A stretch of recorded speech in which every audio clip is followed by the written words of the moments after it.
একজন ফেসিবাদের দোসর, দুর্নীতিবাজ এবং শাস্তিপ্রাপ্ত কর্মকর্তা বরিশালে নতুন নিয়োগকৃত সিভিল সার্জনের বিরুদ্ধে তার অপসারণের জন্য আমরা আন্দোলন করে যাচ্ছি, অবস্থান কর্মসূচি করে যাচ্ছি। কিন্তু আমরা দেখতে পাচ্ছি ঊর্ধ্বতন কর্মকর্তা, স্বাস্থ্য বিভাগের কোন কর্মকর্তা তাদের এখন পর্যন্ত কোনো ধরনের টনক নড়ছে না।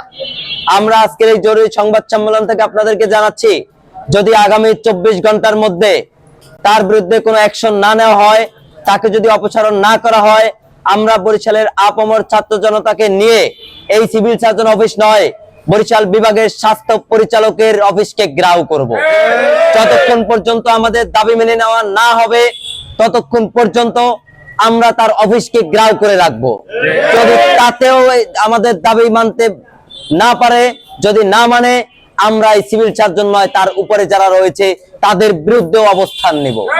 তাদেরকেও ছাড় দেব না, কারণ ফ্যাসিবাদকে যিনি প্রশ্রয় দিবে তিনিও ফ্যাসিবাদের দোসর, দুর্নীতিবাজকে যিনি প্রশ্রয় দিবে তিনিও দুর্নীতিবাজের দোসর, একজন শাস্তিপ্রাপ্ত কর্মকর্তাকে যিনি প্রশ্রয় দিবে তারা সকলেই এই শাস্তিপ্রাপ্ত কর্মকর্তার সামিল মনে করছে। অতএব আমরা বরিশালের আপামর ছাত্র জনতা কোনোভাবেই তাদের সাথে আপোষ করতে পারি না। 2024 সালে বরিশালে যারা গুলি খেয়েছে, যারা রক্ত দিয়েছে, তারা এখানে আন্দোলন করছে, সংগ্রাম করছে।